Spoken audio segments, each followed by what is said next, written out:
பிரித்தானியாவில் மின்சார வாகனங்களை பயன்படுத்துபவர்களுக்கு ஒரு முக்கிய அறிவிப்பு வெளியாகியுள்ளது. வீடுகளில் வாகனங்களை சார்ஜ் செய்பவர்கள் ஆண்டுக்கு சுமார் 900 பவுண்டுகள் வரை சேமிக்க உதவும் திட்டம் புதிய பிரதமர் ஆண்டி பர்ன்ஹாமினால் அறிவிக்கப்பட்டுள்ளது. எதிர்வரும் அக்டோபர் மாதம் 1ஆம் தேதி முதல் மின்சார கட்டணத்தின் மீதான VAT வரி குறைக்கப்படுவதாக அறிவிக்கப்பட்டுள்ளது.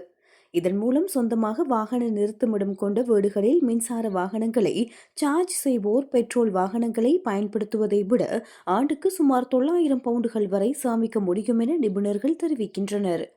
எனினும் சொந்தமாக வீடுகளுக்கு வெளியே வாகனங்களை நிறுத்த இடமில்லாத மற்றும் பொது இடங்களில் சார்ஜ் செய்யும் இலட்சக்கணக்கான மக்கள் இதனால் முழுமையாக பலனை பெற முடியாது.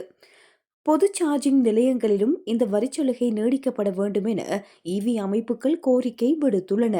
அத்துடன் நலன்புரி உதவிகள் குறித்த அடுத்த கட்ட அறிவிப்புகளும் பேருந்து கட்டணங்களை 2 பவுண்டுகளாக கட்டுப்படுத்தும் திட்டங்களும் தொடர்ந்து செயல்படுத்தப்பட்டு வருகின்றன.